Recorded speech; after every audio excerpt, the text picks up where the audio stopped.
Bueno, ahora me toca avanzar sobre uno de los periodos que me parece que son más fascinantes de la historia política griega, que tanta influencia y adoradores tiene en Chile. Se trata de lo que yo llamo ética y política, democracia frente a aristocracia. Eh, este periodo para mí tiene dos partes y en esta voy a tratar solo una para dejar la segunda para una segunda lectura. O, eh,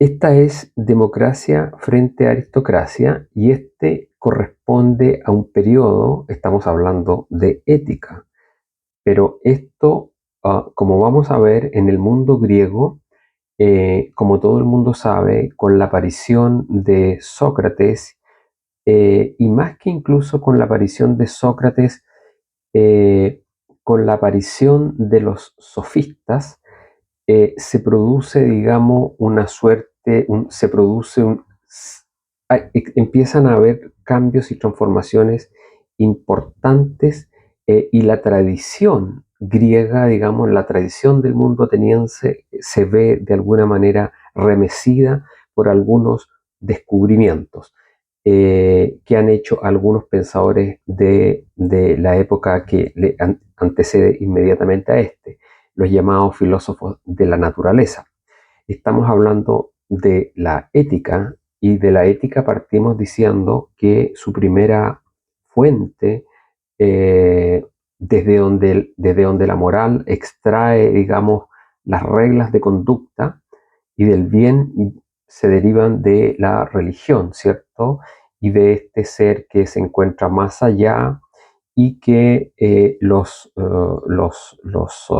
religiosos eh, descubren, interpretan la voluntad, y esa es, digamos, la forma en que en un principio las sociedades más bárbaras, más antiguas o más primitivas, de alguna manera van informando la moral, las costumbres, antes de que pase, digamos, a una fase posterior que llamamos propiamente ética. Entonces partimos por ahí. Luego dijimos en la lectura anterior que teníamos las figuras hay una serie de figuras que se conocen con el nombre de presocráticos, pero presocrático eh, es un nombre que a mí no me gusta. En verdad el verdadero nombre debiera ser filósofos de la naturaleza, porque fueron personajes muy insignes que existieron hace 25 siglos y de los cuales todavía nos ocupamos en leer algunos fragmentos y que pese a todo el tiempo transcurrido, muchas de las cosas que se dijeron en aquel entonces sirvieron de fundamento para el desarrollo de la sociedad moderna y continúan siendo vigentes algunas de las cosas que ahí se plantearon. Por eso es interesante. Yo nombré dos figuras que eran Heráclito y, y Pitágoras, dejando fuera otros que los abordo en una lectura que a lo mejor hago luego, que tiene que ver con la ciencia propiamente tal. Se cruzan de alguna manera en algunos aspectos porque son los mismos personajes que por una parte hablaban de ciencia, por otra parte hablaban de ética o moral. Entonces, cuesta a veces hacer un poco las separaciones.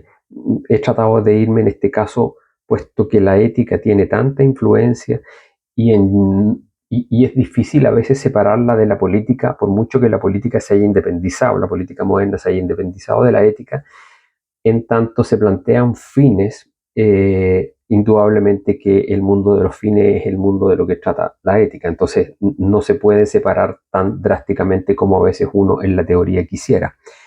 Dije que estos personajes eran importantes porque son unas figuras como de transición entre una época que es esencialmente la tradición griega, el pensamiento de la tradición griega.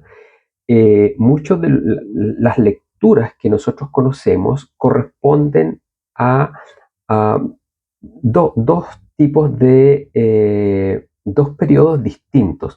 Por ejemplo, la tradición griega, el mundo tradicional griego, es heredero de las lecturas y los poemas de los sabios poetas, ¿ya? De las lecturas de Homero y de Hesíodo. Ellos existieron alrededor del año 800 antes de Cristo más o menos, es decir, como el siglo noveno, pero los poemas y los mitos que ellos relatan pertenecen a un periodo a lo menos 400 o 500 años anterior a ello, es decir, estamos hablando como por ahí por el año 1200 antes de Cristo más o menos. Ahí es donde se dan las famosas guerra de Troya y se dan, digamos, eh, estos acontecimientos, digamos, extraordinarios que son relatados 400 años después por Homero y por Hesíodo, digamos. Homero con la Odisea y la Ilíada, ¿cierto? Los personajes de Aquiles, Néstor, ¿verdad? Y las obras de Hesíodo que son la teogonía como el origen del mundo, ¿cierto? De Cronos, de Zeus, el Olimpo y de los hombres también. Y luego, digamos, con las 5 edades del hombre, que son, digamos, las obras de Hesíodo. Entonces, estos dos sabios poetas, como digo, en el siglo noveno antes de Cristo, año 800 aproximadamente, ellos, ¿cierto?, relatan en sus obras las proezas de los héroes y de este mundo que les antecede en 400, 500 años, que corresponde, digamos, a la periodo de la guerra de Troya. Eh, Eso. Y lo que quiero rescatar de ahí es que en estos poetas hay una los poetas de alguna manera entregan uh, explicaciones a través del mito, ¿cierto? Explicaciones de por qué las cosas son como son, digamos, ¿ya? Y qué era lo valioso, por qué se peleó, por qué se fue a la guerra, por qué valía la pena morir y por qué no, cuáles eran los premios que tenían los valientes y cuáles eran los premios que tenían aquellos que decidían no ir a la guerra, sino que tener una vida calma y tranquila, como se le ofreció a Aquiles, ¿cierto? En la conversación que tiene con su madre, y como también después, mucho tiempo después, digamos hace poco para nuestro caso, ¿cierto? La película de La Última Tentación de Cristo también retoma esta idea de lo que pudo haber hecho Cristo, digamos, renunciando a su rol de Mesías, ¿cierto? Y pudiendo haber llevado una vida como un hombre común y corriente. Eso es lo que hace la película de La Última Tentación de Cristo de Francis Scorsese, y de alguna manera en la Ilíada, ¿cierto? Se deja ver cuando Aquiles conversa con su madre de que si él no va a la guerra podrá tener una vida próspera y vivir feliz y morir de viejo.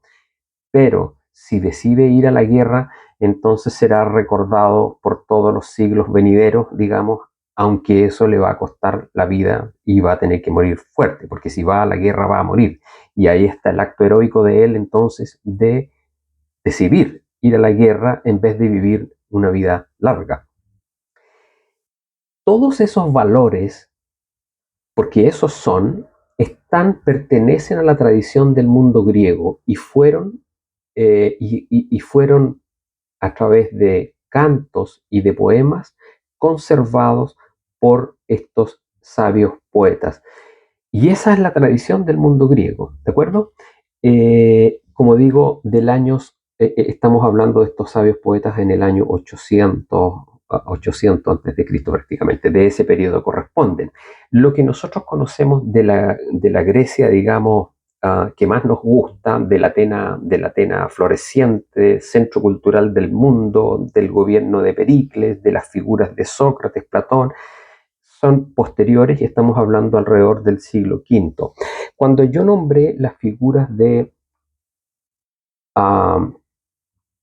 Pitágoras y la figura de Pitágoras y Heráclito, ellos corresponden efectivamente a un grupo de pensadores que dejan un poco de lado, ellos tienen una visión muy interesante, en verdad son geniales, tienen una visión muy interesante que algunos pensadores modernos han creído encontrarla solamente en el pensamiento chino, como esta idea del mundo como proceso, ya que se llama la filosofía procesualista, digamos, el mundo como un proceso de un constante ir y venir que es regular, y que entonces el pensador lo descubre y además descubre y debe descubrir la forma, si es un estratega, de poder insertarse en ese flujo que se mueve inexorablemente.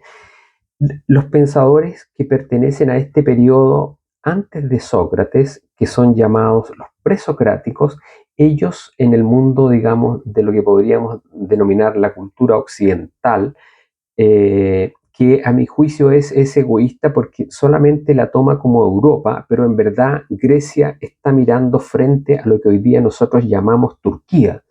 Los jónicos, si uno mira, en verdad son ciudades que se ubicaban en el borde costero turco. Entonces, nuestro pensamiento, la herencia de nuestro pensamiento, en verdad no es solamente europea. Hay ahí una negación de la influencia importante que hay del pensamiento que tiene base en Egipto y en Persia y que crece y se desplaza hacia Turquía y que luego cruza hacia Grecia.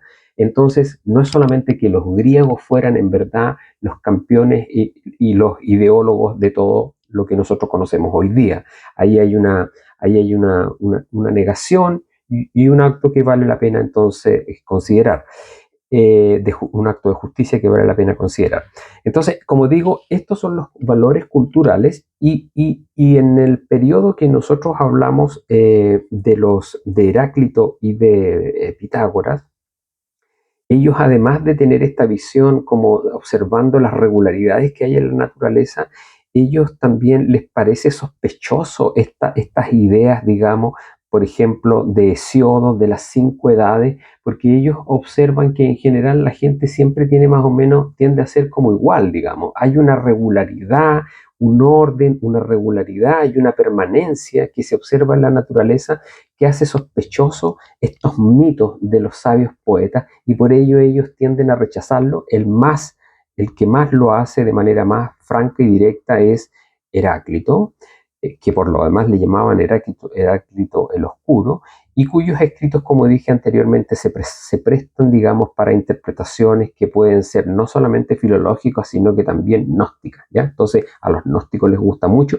y por eso Heidegger rayaba con él, y probablemente Hannah Arendt también rayaba con Heidegger, y juntos rayaban ellos con las obras de Heráclito, digamos. Por eso que también es bueno siempre tenerlo esto a la vista, y por eso me gusta decirlo a mí también, ¿ya? Porque aquí somos muy dados, como un país fundado por clérigos, entonces también es muy dado a la cosa gnóstica, ya al misticismo, al gnosticismo y todas estas cosas. Bueno, estos filósofos de la naturaleza rechazaron todo eso, ellos efectivamente pusieron atención en, eh, en lo regular, en lo que es repetitivo, en lo constante que el mundo, y fueron en verdad los primeros fundadores de lo que hoy día podríamos llamar nosotros la ciencia, ¿verdad? Anteriores incluso a Aristóteles, que con sus distintas obras de alguna manera fue el que más se aproximó a la ciencia como hoy día la conocemos, ¿ya? Es decir, una combinación de racionalismo y de empirismo, ya racionalismo para las matemáticas, para la geometría y todo lo que se presta para un razonamiento deductivo, y empirismo por el otro lado para hacer, digamos, desarrollo a través del método inductivo, que es lo que celebra y lo que hace Francis Bacon, ¿cierto?, en el siglo XVII, y que es lo que le da el auge y el empuje definitivo. Por supuesto, también lo venía haciendo a Galileo, digamos, con sus observaciones astronómicas, y ambos, digamos, a Galileo con sus observaciones matemáticas y astronómicas más precisas, y en términos de filosofía, lo que hace Francis Bacon, retoman de alguna manera esa postura que tuvieron estos, como digo, estos pensadores. Entonces, hay toda una cultura de la cual es heredera el mundo griego, el mundo de Pericles, ¿ya? Pero que es puesta en cuestión, como digo, por estos observadores dentro de los cuales Heráclito, como digo, y los pitagóricos o Pitágoras son solamente dos, que yo los pongo justamente porque son como unas figuras que son por un lado tienen como un carácter religioso y por el otro lado tienen también como un carácter científico. Entonces, me sirve para mostrar también cómo la religión influía en la moral y en la ética de aquel entonces. Moral propiamente tal, hasta que recién aparezcan los primeros escritos propiamente llamados éticos, como ética a Nicómaco u otro tipo de éticas que se escriben posteriormente, ¿cierto? Eso. Entonces, esa es la idea, la aversión, como digo, que le tienen estos pensadores y filósofos de la naturaleza se debe a que los filósofos, los sabios filósofos o sabios poetas, básicamente son escritores de mitos que tratan de explicar eh, cómo surgen los dioses a los que ellos veneran y cómo digamos, se han venido desarrollando las distintas eh, civilizaciones. ¿Ya? Eso es lo que por una parte me interesaba dejar claro. Entonces, en este mundo antiguo, nosotros podemos distinguir de alguna manera como tres grupos influyentes. ¿Ya? Están por antigüedad, como digo, los sabios poetas. Ellos representan y ellos son la tradición, los héroes, los linajes, las estirpes, los daimos. Esa es la tradición de los sabios poetas, la tradición homérica, y es muy importante en ese sentido, y es la tradición que reconoce el mundo griego. Luego aparecen estos filósofos de la naturaleza. Ahí aparecen los principios de la lógica, aparece la escuela de Lea, aparece la escuela jónica, aparecen los pitagóricos, aparece Demócrito. Ellos son todos los fundadores de la ciencia moderna. Ahí están los principios y ellos van entre el siglo VI y el siglo V antes de Cristo. Y se puede decir que de alguna manera anteceden, como digo, al periodo socrático. Son anteriores a ello y muchos de ellos llegaron a ser, en la época, alcanzaron, digamos, a ser consejeros del propio Pericles en la época del esplendor de la Atenas democrática, digamos, ¿ya? Eso. Y luego está un tercer grupo que lo vamos a comentar ahora también, que son los sofistas. Y los sofistas son muy importantes por dos cosas. Primero, por lo que descubren, por lo que ellos descubren y porque además fueron no solamente intelectuales de la época, sino que además fueron hombres de acción, fueron embajadores, fueron educadores, fueron legisladores, ¿de acuerdo? Entonces tienen un papel importante en ese periodo, pero a propósito de ciertas condiciones que se dan en el mundo antiguo y en la Atenas de aquel entonces que ha entrado en guerra con Esparta, eh, se produce una reacción del mundo tradicional, del mundo más conservador, contra estos sofistas y el pensamiento, yo diría, clerical, que nadie lo refleja mejor que Sócrates o Sócrates y Platón, comienza a hacer que estos pensadores sean vistos como una amenaza contra la tradición y luego sean perseguidos, ¿cierto? Así le ocurre a Protágoras, así le ocurre a Anaxágoras, a Sócrates le toca beber la cicuta. Entonces, Atenas se vuelve más se vuelve intolerante, ¿cierto? Y empieza la persecución y bueno, luego pierde la guerra con Esparta y luego pasa por encima de todos ellos, Esparta, Grecia, Atenas, de todos ellos Alejandro Magno, digamos, pero esa es otra historia. Entonces, por eso que era, como digo, importante tratar esta cuestión. Básicamente lo que hay también es interesante en el sentido de que Hesiodo, al hablar de las cinco edades y al, digamos, poner en un plano en el cual los hombres de la Edad Dorada viven junto con los dioses, lo que hace es que es decir en su mito que las edades del hombre después de la dorada, viene la plata, viene la bronce, ¿cierto? Y viene la de hierro, que es la última. Entre medio está la de los héroes, pero la de hierro es la última. Entonces, lo que hay ahí es una degradación de la civilización de la humanidad. Entonces, Protágora, por ejemplo, uno de los sofistas más destacados, que fue consejero, embajador de embajador de Pericles ante los espartanos, cuando va a decir por qué Atenas tiene derecho a imperar en los distintos reinados que forman parte de la Grecia de aquel entonces. Él es uno de los embajadores que va, ¿cierto?, en representación de Atenas. Entonces es una persona es un personaje con un papel muy destacado en la historia política de Atenas y en el éxito de la democracia ateniense. Él observa que lo que hay, digamos, en la sociedad es una progresión constante que va desde las sociedades más primitivas o salvajes hasta la sociedad que logra articularse y vivir de una manera pacífica. Se apoya él en el mito de, de un segundo, en el mito de Prometeo, ¿cierto? Y a partir de ahí él desarrolla, digamos, la tesis de que en verdad no existen estas 5 edades de las que habla Hesiodo, el poeta, ¿cierto? El sabio poeta, sino que en verdad lo que la observación muestra es de que la humanidad constantemente muestra un progreso que va, como digo, de las sociedades más primitivas a las sociedades que logran edificar una ciudad-estado y vivir con cierta tranquilidad y armonía.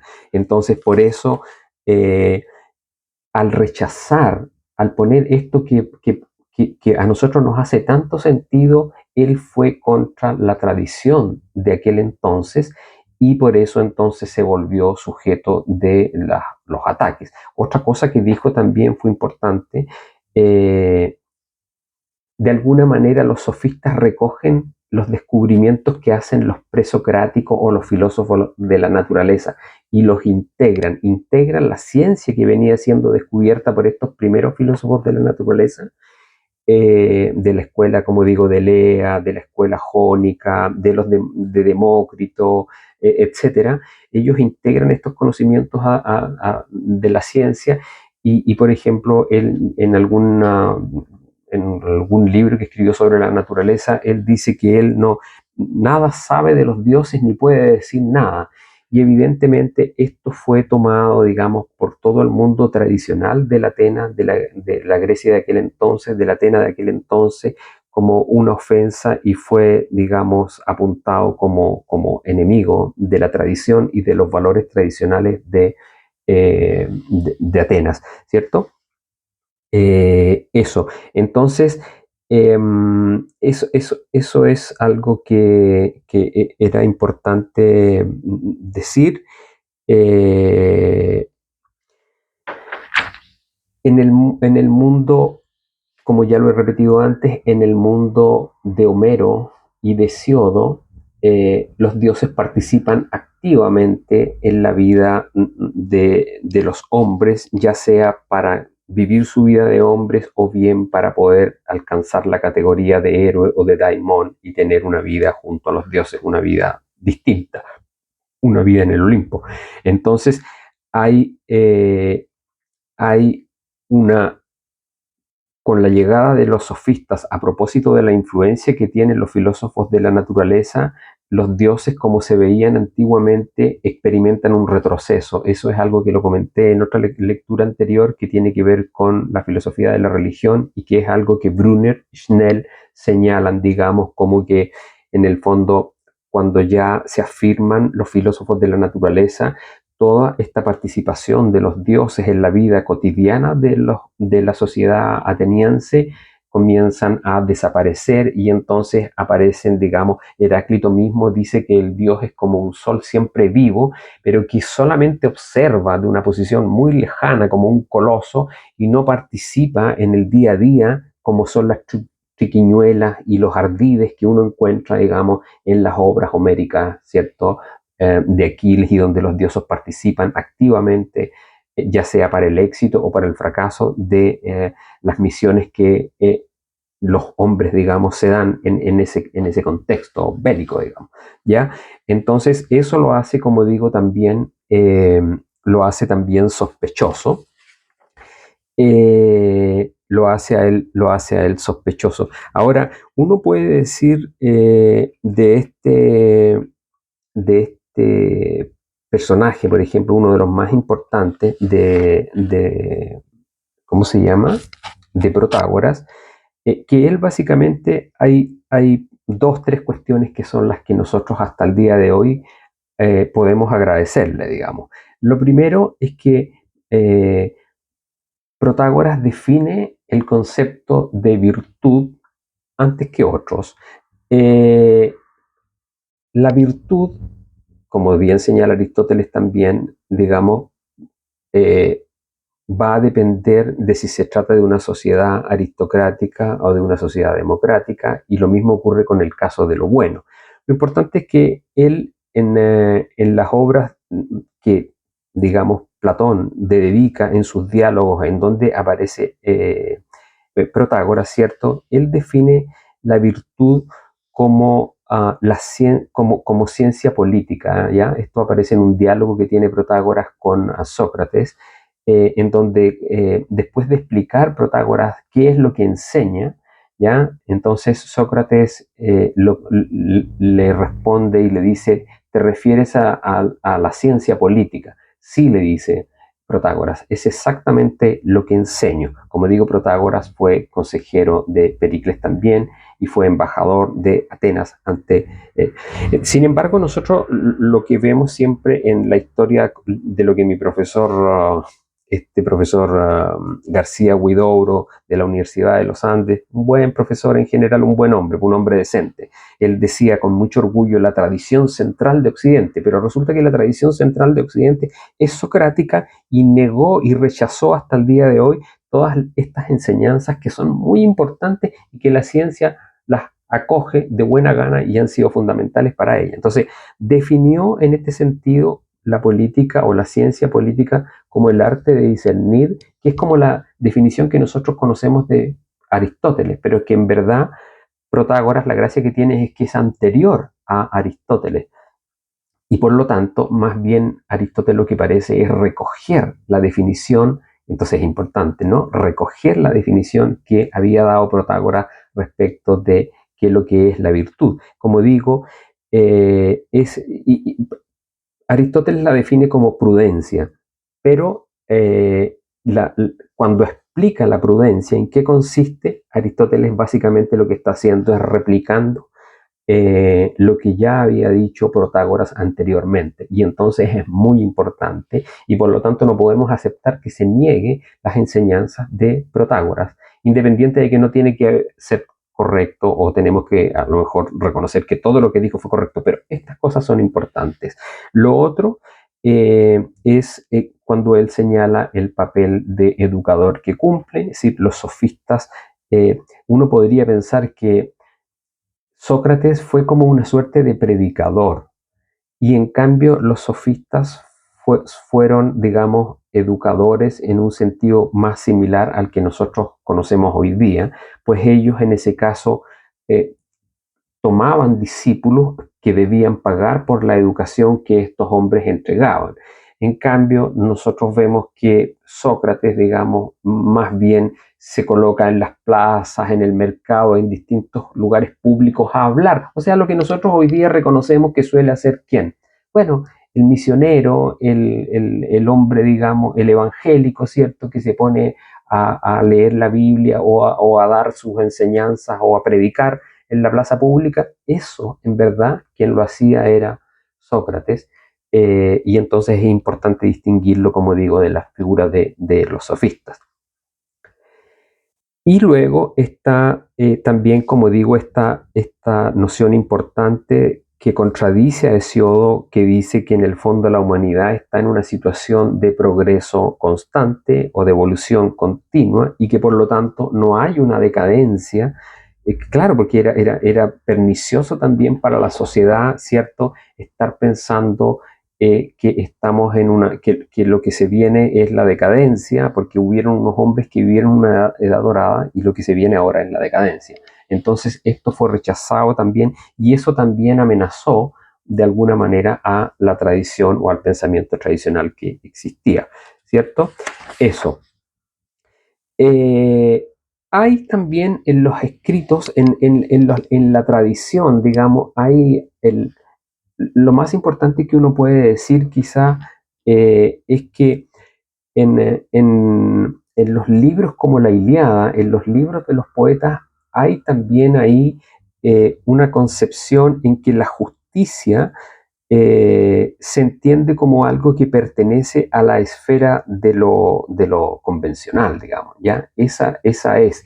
Y cuando se ataca lo convencional, que de alguna manera lo hacen los filósofos de la naturaleza, por su investigación, como digo, del ordinario, del orden, de lo constante, y por lo tanto, digamos, las figuras de la divinidad pierden fuerza, eso ya para ellos constituye una amenaza. Y luego aparecen los sofistas con estas otras cosas, digamos, con estas otras observaciones, y entonces más amenaza sienten ellos y por lo tanto los vuelven como objeto eh, de, de su ataque, digamos, ya de su persecución.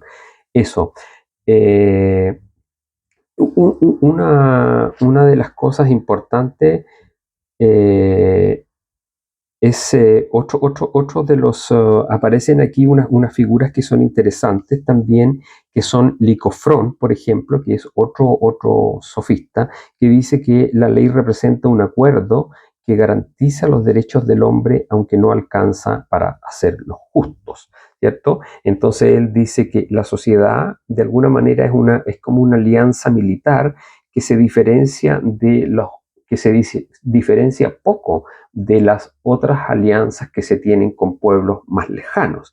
Entonces, eso es para él la sociedad y la ley lo que es un acuerdo o que garantiza los derechos recíprocos entre las personas. Entonces, la ley en ese sentido es nomos, ¿cierto?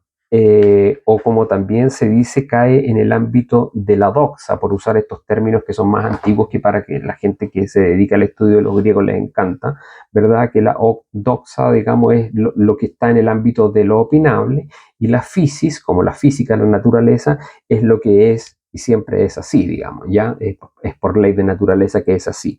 Entonces, como digo, estos pensadores de alguna manera remueven los cimientos de la tradición griega, sobre todo porque los griegos habían llegado a tener la idea de que lo que ellos conocían era absolutamente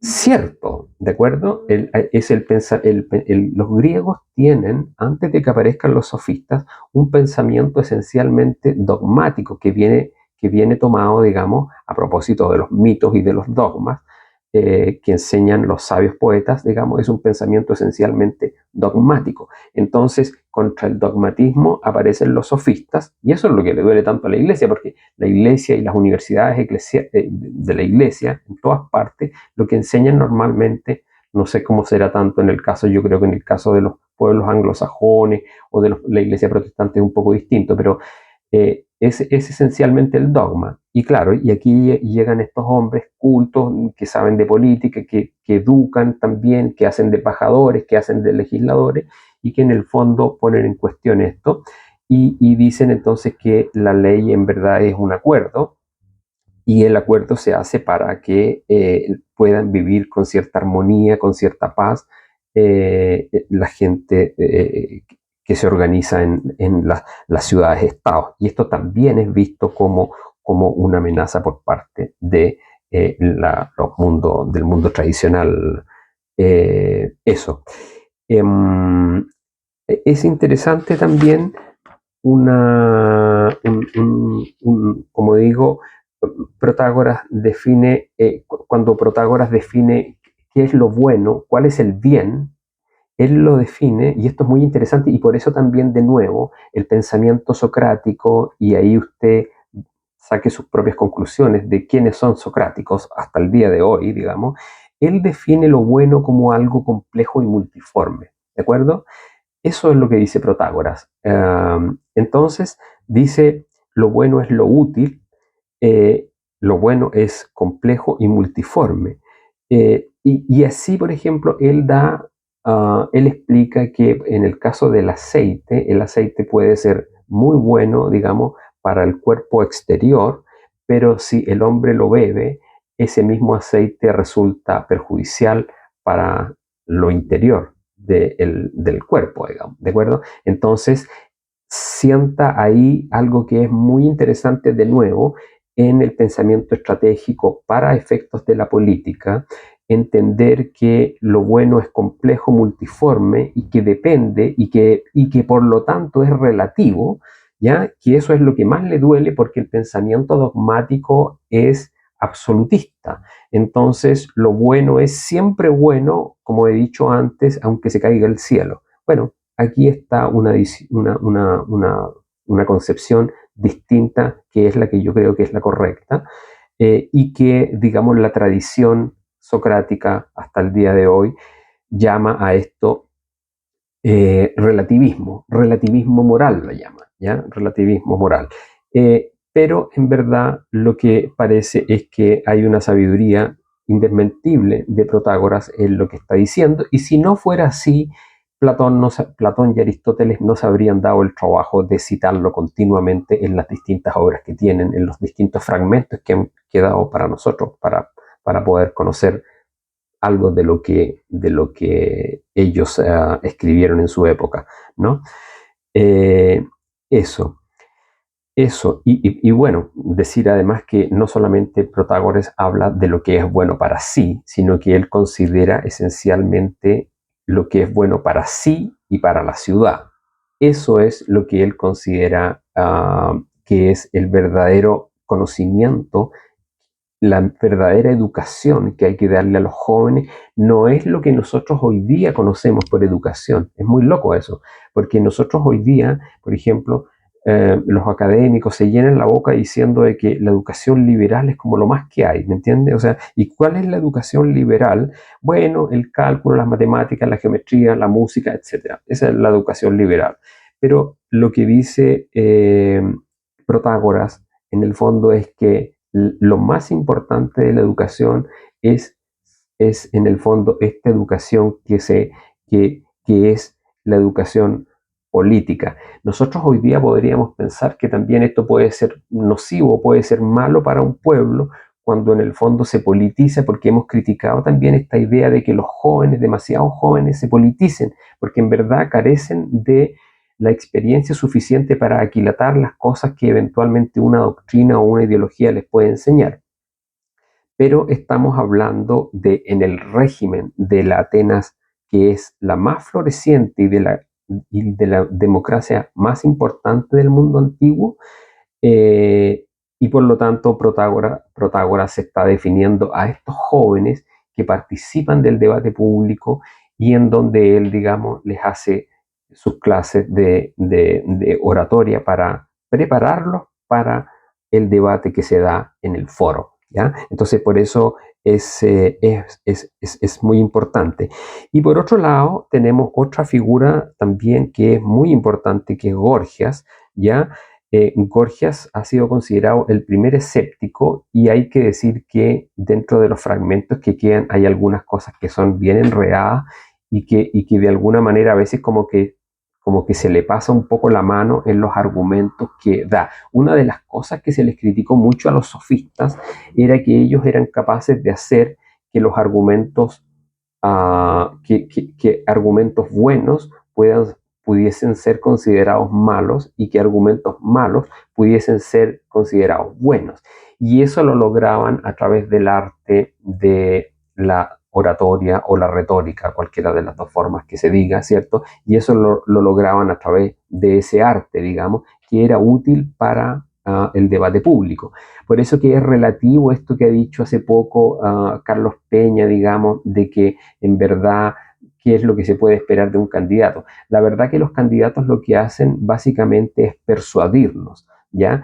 Entonces, para ello recurren a los argumentos más insólitos con la finalidad de persuadirnos. Y uno podría eventualmente aceptar eso siempre teniendo como límite que la persuasión, una vez que se consigue y se gana el voto y se favorece su posición, tenga tras de sí no solamente aire, no solamente palabras, sino que tenga, digamos, un estudio que se haya hecho o consideraciones de experiencia que se haya hecho para no solamente persuadirnos, sino que lo más importante es de que aquello de que nos persuadieron efectivamente sea algo bueno, porque aquí estuvimos hace tiempo atrás discutiendo sobre cambiar el sistema binominal porque tenía mil problemas, porque aquí, porque allá, porque no era muy representativo y se insistió tanto en esto que hasta el final se logró cambiar el sistema que existía con dos grandes partidos como existe, por ejemplo, en Estados Unidos,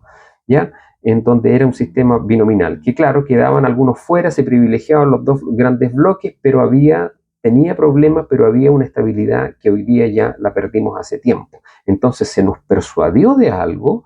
Entonces está muy bien usar los argumentos para persuadir, pero se nos persuadió de algo que resultó ser nefasto. Y es lo mismo que ocurre con otra serie de políticas, con la política que se nos persuadió que íbamos a tener un Ministerio del Medio Ambiente para cuidar y proteger el medio ambiente, y resulta que hoy día tenemos 100.000 millones de dólares detenidos porque esta institución de mierda no permite que se hagan las inversiones que se tiene que hacer. ¿Ya? Entonces, de nuevo, no basta simplemente con que tú uses del aire y la lengua para decir mil palabras y proponer lo que tú crees que es correcto, sino que después tienes que demostrar que efectivamente las cosas son igual de buenas o van a mejorar como tú prometiste. Tú y los tuyos prometieron que eso iba a suceder, y eso no es lo que ha estado ocurriendo, por ejemplo, en el caso correcto en Chile. Gorgias, vuelvo al punto, lo que dice en el fondo, y es algo muy importante porque se le pueden echar mil pestes, pero él pone una nota de escepticismo. El pensamiento dogmático siempre cree que lo sabe todo y de lo que sabe no tiene ninguna duda. Y Georgias, claro, lo que él hace es decir, mire, nosotros hablamos de objetos, pero nosotros los objetos, una vez que los conocemos, los pensamos. Entonces, ya cuando lo estamos pensando, lo que estamos pensando no es lo mismo que el objeto mismo, sino que es una aproximación, es un reflejo, es una síntesis que hacemos conceptual del objeto propiamente tal. Y eso ya no es objetivo, es subjetivo. Y cuando yo le comunico a usted y le comunico algo que es blanco, le comunico algo que en verdad no es, no puedo transmitirle yo. Hay cosas que no le puedo transmitir, que es algo que habla también Wittgenstein, ¿no? En su tratado de lógico filosófico, ¿cierto? Hay cosas que la palabra, digamos, se queda corta, no es capaz de transmitirla, ¿verdad? La psicología hoy día dice que hay propiedades que son primarias y secundarias de las cosas, y solamente aquellas propiedades que nosotros percibimos por más de un sentido podemos dar por sentado que son propias del objeto. Aquellas propiedades que nosotros solo captamos por un solo sentido, ya sea por el olfato, ya sea por el oído, no son propias del objeto, sino que ahí interfiere nuestra propia naturaleza humana, digamos, en la conformación que le damos a eso. Entonces, estamos hablando de que alguien planteó esto hace 25 siglos atrás. Entonces, ¿cómo pueden echarle tierra y mugre y hablar pestes de los sofistas cuando en verdad la ciencia moderna, recupera estas enseñanzas que fueron fundamentales y que fueron expuestas hace 25 años atrás? ¿Y todo para qué? Para abrazar la idea, las teorías y las ideas que son platónicas, socráticas, aristotélicas, que son básicamente cada vez se vuelven, digamos, más rígidas y se vuelven más absolutas, digamos, ¿ya? Entonces, eso es algo que quería decir. Y por último, quiero nombrar dos personajes también que me parecen importantes, o a lo menos uno de ellos, porque creo que ya nombré, desde el punto de vista desde el punto de vista de la ley, aparece una oposición entre la ley entendida como como un acuerdo, ¿cierto? Como lo acabo de leer hace un momento atrás, Licofrón y Antifonte son dos sofistas. Los sofistas se dividen en dos tipos: los anteriores, que son los más antiguos, cercanos a la periodo de Pericles, que se los considera que son más optimistas, y los de la etapa tardía, que es cuando ya la etapa tardía de Atenas, cuando Atenas está perdiendo la guerra con Esparta, y que son efectivamente más pesimistas. Eh, en los tardíos está también el pensamiento, como digo, de Licofrón y Antifonte. Licofrón ha señalado, digamos, de que la ley es un acuerdo, ¿cierto? Lo acababa de comentar hace un momento. La ley puede ser física. Aparece una oposición entre la ley entendida como la ley física, la ley de la naturaleza, y la ley entendida como un acuerdo entre las personas. ¿De acuerdo? Él establece esta diferencia y dice que la ley, cuando es un acuerdo, que es la posición de él, y Antifonte también mantiene lo mismo, que la ley como acuerdo, digamos, tiene un efecto corrector solamente allí donde es efectiva, solamente allí eh, donde, el haber traspasado la orden legal es descubierto. Es decir, que si alguien, lo que dice es, si alguien comete un ilícito, pero ese ilícito no es público, entonces quede sin sanción. En cambio, cuando la ley es física, es decir, cuando hablamos de una ley que es ley de naturaleza, quien violenta la naturaleza se cobra, y nadie escapa de los efectos de la naturaleza, es un derecho natural. Entonces, uno puede contrastar efectivamente la posición de Licofrón con la ley como un acuerdo, ¿cierto? Para vivir en paz, y para la pacificación y el acuerdo y el provecho de todos, como lo plantea Licofrón, eh, pero como un acuerdo, ¿cierto? Es decir, como algo que pertenece al ámbito de la doxa, de la opinión, ¿ya? Y en ese sentido, esa ley es nomo, pero también existe la ley como la ley natural, ¿ya? Y de la ley natural ahí las opiniones no sirven de nada porque la ley natural no perdona, digamos, ¿ya? Y entonces, cuando uno lee después hay una expresión que tiene, que es muy interesante, que es una expresión que tiene, aquí está, que es una expresión que tiene Cicerón. Cicerón en las leyes dice: en todo caso, por lo que nos concierne, nosotros no podemos distinguir la buena de la mala, la ley buena de la mala, por ninguna otra norma que no sea la de la naturaleza.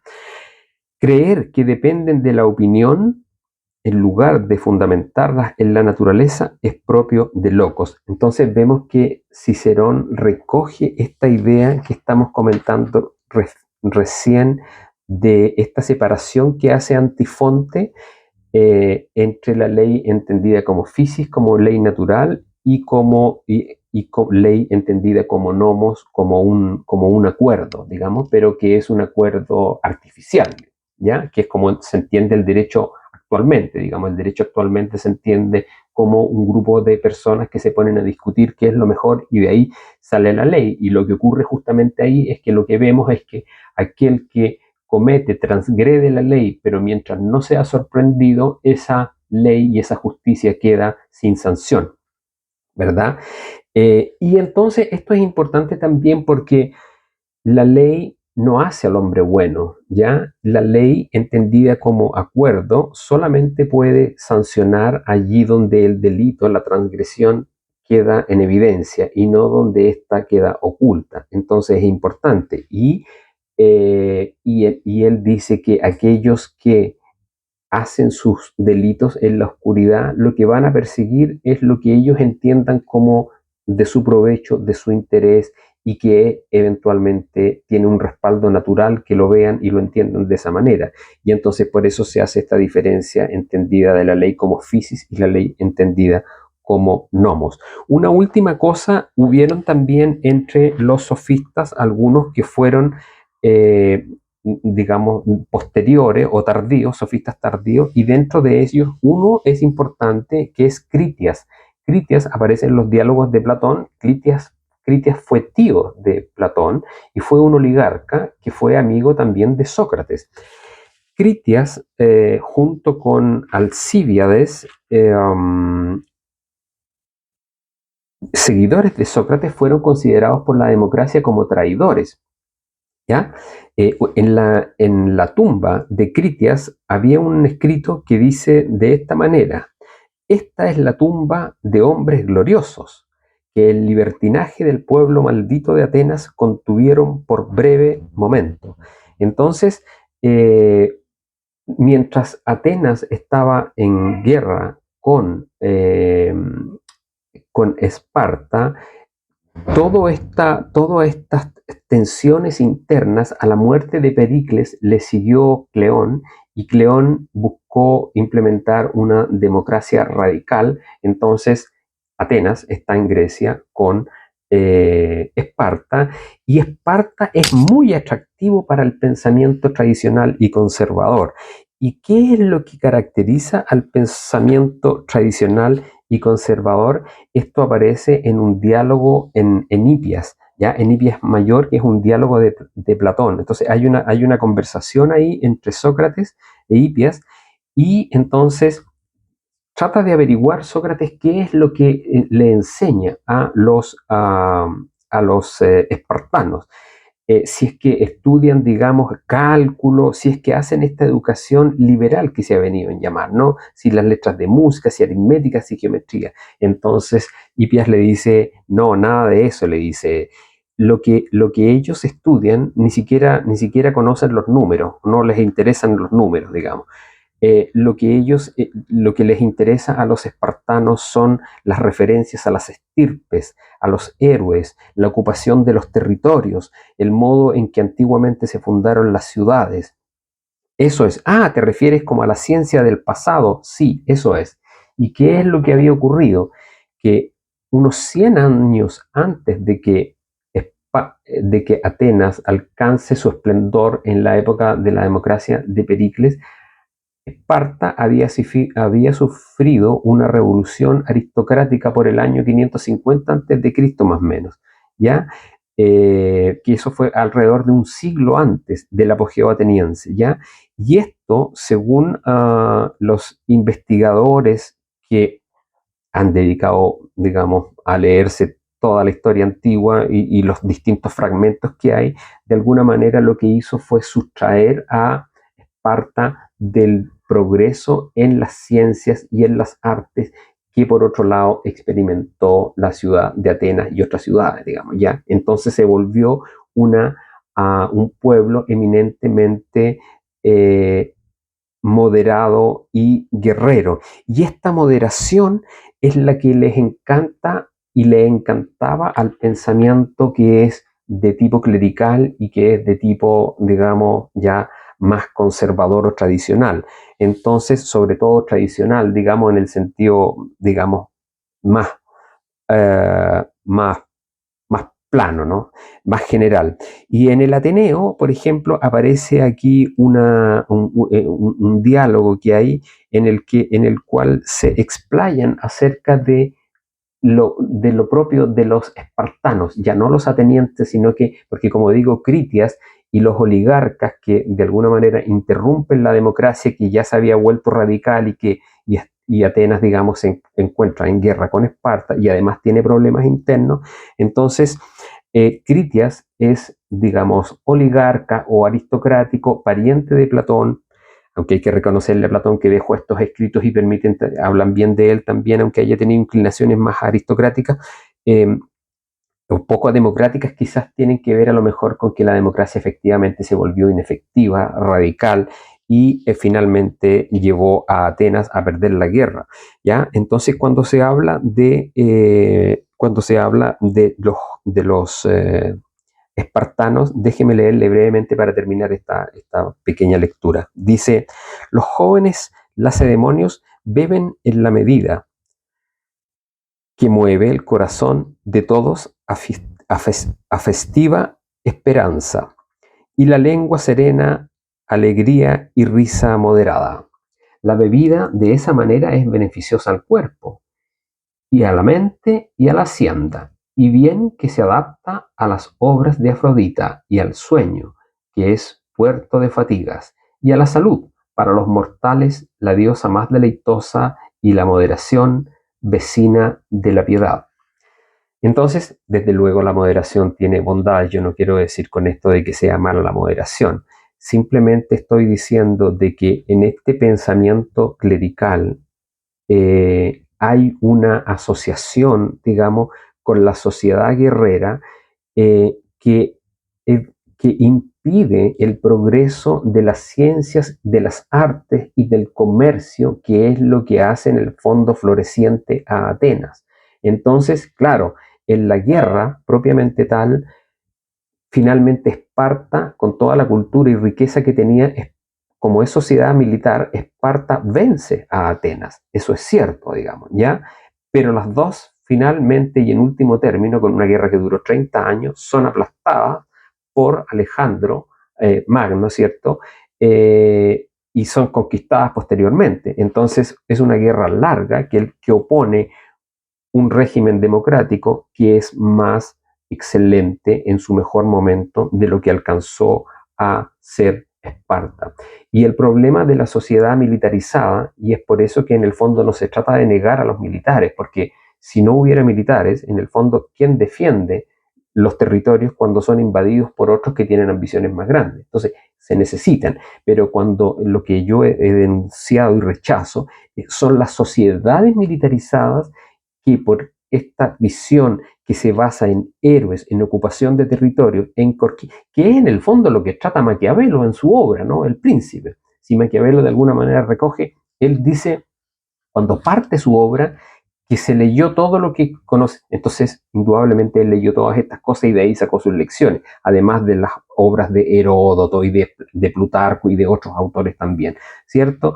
Entonces, eso es lo que quería comentar hasta aquí, hacer una defensa de los sofistas que hasta el día de hoy eh, nos entregan lecciones importantes de las que podemos aprender eh, y esta es la relación que se dio entre lo ético y lo político en este mundo antiguo, en esta Atenas que se enfrenta a la Esparta aristocrática y militarizada, y cuyas rencillas y democracia radical finalmente la hacen perder la guerra y finalmente ser conquistada por los macedonios.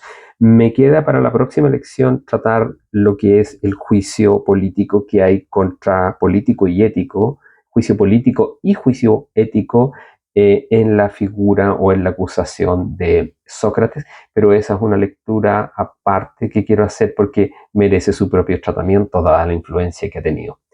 Eso, voy a compartir eso aquí con ustedes y ojalá que les resulte interesante y que no haya sido tan latero. Me interesa mucho tratar el tema de la ética porque una vez que tengamos clara nuestra ética, podemos decir nosotros, con nuestras propias, a partir de nuestros propios juicios, si algo lo consideramos bueno o no malo, o si queremos seguir, digamos, entendiendo estas cosas en términos absolutos, como se nos plantea también la democracia misma, digamos que, para claro, los que discuten en el foro, la democracia es fundamental, porque si no hay foro, ellos no tienen dónde hacer, no tienen dónde buscar persuadir a nadie, digamos. Entonces, para ellos es fundamental. Pero lo que yo estoy diciendo también es que si nosotros no tenemos una economía que progrese y que nos incluya a todos, entonces el foro no va a haber foro, digamos. Eso es lo que me parece a mí. O si hay foro, entonces hay mercado y hay inclusión. Y de lo contrario, si por la vía del foro lo que hay es restar las capacidades que tiene el país para poder progresar y salir adelante e incluirnos a los demás que hemos gastado tiempo, trabajo, esfuerzo en criar nuestras familias y en salir adelante y en perfeccionarnos a nosotros mismos. Si eso no se nos permite hacer, entonces nosotros no vamos a permitir el foro. Por lo menos esa es mi idea. Voy a seguir, como digo, con la otra lectura en otro momento cuando tenga, digamos, armado el resumen, que es lo que voy a tratar con ustedes. Que tengan buen día.